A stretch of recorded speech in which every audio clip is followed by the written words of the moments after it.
గట్టిగా దేవునికి స్తోత్రం. జాగ్రత్తగా ఆలోచించండి పిల్లరా. ఆయన చెప్పుతున్న వారి యొక్క విధానం చూడండి, వారి పద్ధతులు చూడండి, కుటుంబాన్ని నడిపించుకునే విధానం చూడండి. దేవుడు ఇట్లా ఆలోచన గుడ్డెద్దు చేలో పడినట్టుగా చెరగత్తగా చేసుకుంటే పిల్లలది జీవితం అవ్వదు. దేవుడు ఇలా చూడండి, ఇక్కడ రాయబడింది పురుషుల గురించి ఏం చెప్పబడింది. ఏమండి, రాజరంగంలోకి వచ్చిన దాసులు లక్షణాలు ఉంటే పిల్లలు రాజరంగంలో తగ్గుతాడో చెప్పండి. ఒక తగిలేసేస్తుంటారు, కుటుంబాలు తగిలేసారు, ఎందుకు పనికిరాడు. అంతేకాదు కడుపు నిండిన మూర్ఖుడు అలాగే మాత్రం కూడా ఉండకూడదు. దేవుడి దేవుడికి స్తోత్రం చెప్తామండి. హల్లెలూయా, గట్టిగా స్తోత్రం చెప్తామండి. పిల్లలు దీని గురించి రాయబడింది. ఇదే పిల్లలు 30:21 చదవండి.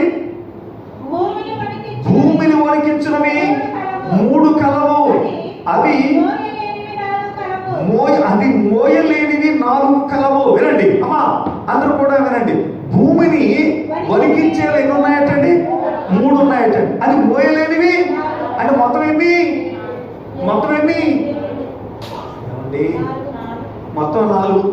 మొత్తం ఎన్ని అండి? 4. ఆ 4 ఇందులో చెప్పబడింది. ఏమిటో చెప్పండి, ఇప్పుడు చదవండి. మొదట ఎవరు చెప్పండి? రాజరికములకు వచ్చిన దాసుడు. మొదటి కడుపు నిండా అన్నం కలిగిన మూర్ఖుడు. ఇది మగవాళ్ళ గురించి చెప్పబడింది. ఎంతోటి అయిపోయిందా? ఆ తర్వాత కంటకరాలయండి అంటే ఇది సంసారానికి వారికి రాని దాన్ని పిల్లల సంసారంలో పెడితే పిల్లలండి ఏమో చెప్పండి. పిల్లలండి సంసారానికి వారికి రాదు. ఇది రోడ్డు నమ్మడి తిరగాల్సిందే. ఇది పిల్లలండి బానిసగా బ్రతకాల్సిందే.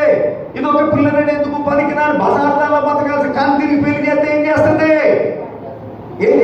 ఇది ఏమండి? ఒక పిల్లల 3 ఎవరండి? 4 ఎవరు? యజమానురాలికి హక్కుదారు. అంటే ఇది దాసిగా ఉండాల్సిందే కానీ హక్కుదారులాగా ఉండటానికి ఇది పనికిరాదు. కాబట్టి ఈ 4 కూడా ఎలాంటివండి? భూమి పోయలేదండి. దేవుని బిడ్డలను ఆలోచించండి. అందరూ దేవునికి స్తోత్రం చెప్తాం. హల్లెలూయా. భూమిని వణికించినవి ఈ 4 కూడా ఎలాంటివండి? ఏం చేస్తారండి? ఈ 4 లక్షణాలు కలిగిన వాళ్ళు, ఈ 4 కూడా ఏం చేస్తాను? భూమి వణికించారు. కుటుంబాన్ని పాటు చేయడం పెద్ద, దేశాలు పడగొట్టేయడం పెద్ద పిల్ల ఘనత అండి.